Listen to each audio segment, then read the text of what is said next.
Voltando à questão do Epstein, né?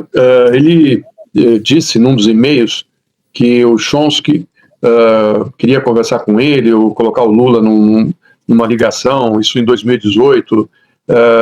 Conta pra gente que história é essa de falar em Bolsonaro e no Lula.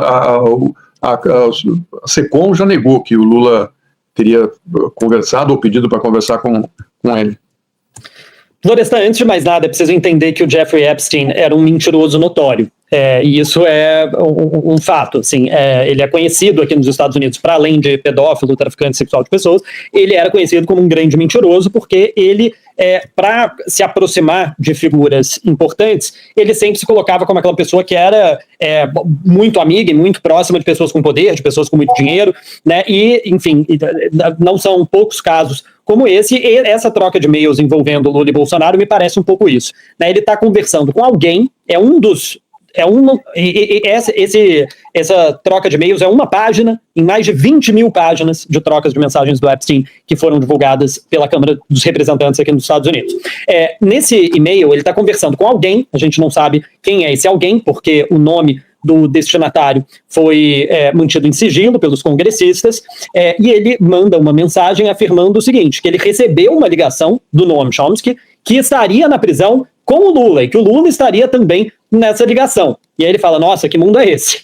E aí a pessoa com quem ele está conversando responde, diz, fala para ele que o meu cara vai vencer a eleição no primeiro turno. Esse e-mail foi enviado no dia 21 de setembro de 2018, ou seja, um pouco mais de 2 semanas antes do primeiro turno da eleição de 2018, Bolsonaro aparecia na frente nas pesquisas em relação ao Fernando Haddad. Né? Depois o Epstein responde, mencionando ali alguma coletiva de imprensa que o presidente Lula teria dado, e depois ele de novo responde apenas com a frase, Bolsonaro é o cara. Bolsonaro is the real deal.